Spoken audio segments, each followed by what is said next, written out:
Ndiyapakisha apha eWales ngoba umsebenzi uThixo ayindibizele wona eWales ndiwugqibile.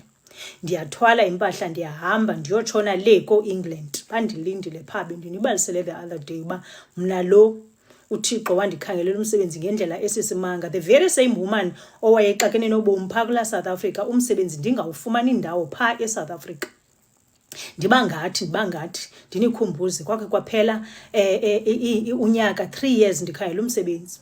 Ndithe kwenye inyanga ndakhe ndafaka ilento i-CVs kwindawo, ndathi xa ndibala times 40 guys ngenyanga eyi-1 qha. Umsebenzi idolo lo, phofu i-experience yakho ilahlile.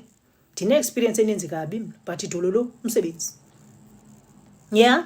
Nangu umama umfundisi wami Phumeza Thetha. Welcome mfundisi wami endimthanda kakhulu. Welcome. Ndiyakubona sithando sami. Namhlanje nditheke makakhe ndinxibe ezi mpahla zam ngoba ndiza nichazela isizathu soba ndizinxibe impahla zam namhlanje.